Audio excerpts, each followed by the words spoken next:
Hi, my name is Suraj Menon, and I'm going to be talking about my family background from India to Canada.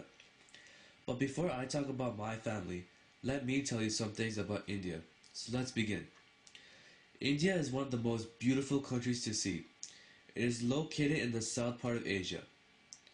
It is ranked second in most population, which is 1.2 billion people. That's a lot. It is known for the best spices and delicious food, coming from the freshest vegetables in India or in the world.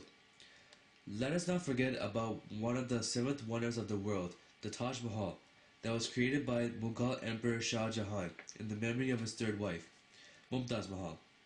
All goes well for India until 1858, when British came over and ruled over India and changed the name to British Raj.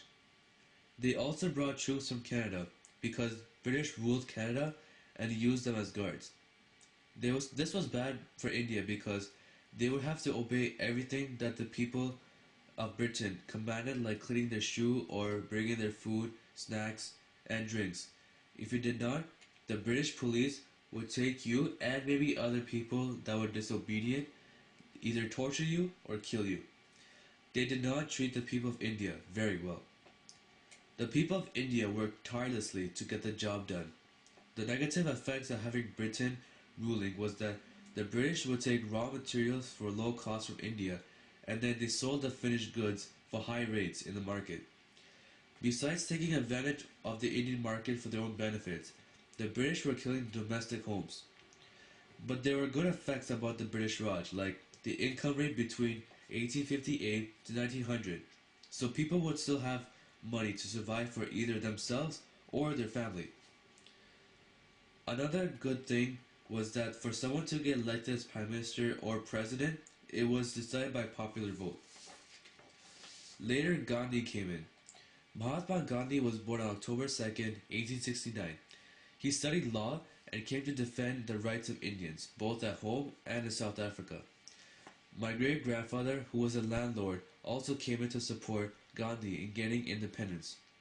They would almost discuss all day to find ways to gently persuade the people of India in joining Gandhi. And the people did. Then, on 12th March 1930, Gandhi began the Salt March, or the Dandi March, and my great-grandfather walked with him. This march was the independence movement. He led a milestone, 320 kilometers or 200 miles, marched to the sea to collect salt in symbolic defiance of the government ownership.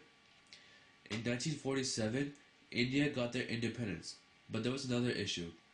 Muhammad Ali Jinnah, who was a lawyer and politician, wanted division of India and create a separate country for the Muslims, and he quoted, "It was the only practical solution, which is secure freedom for both Hindus and Muslims." Gandhi agreed. India was divided on the same year of independence, and a Muslim-dominated country named Pakistan was born.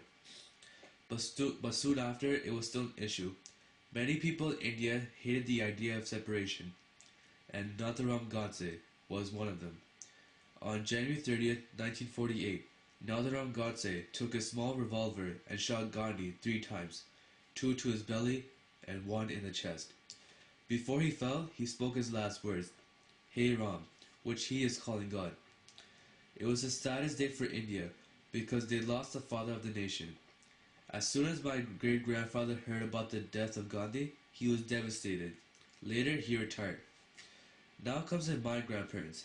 My grandpa used to work as a postmaster managing a post office, and my grandma used to work as an administrator in a steel manufacturing factory.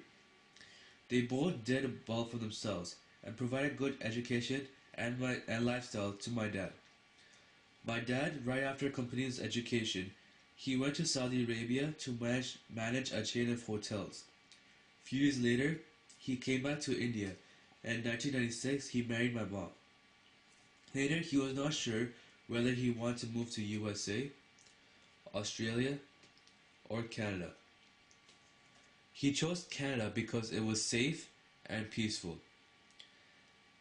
2 years later, I was born on June 14, 1998. I hope you learned something about my family. Thank you.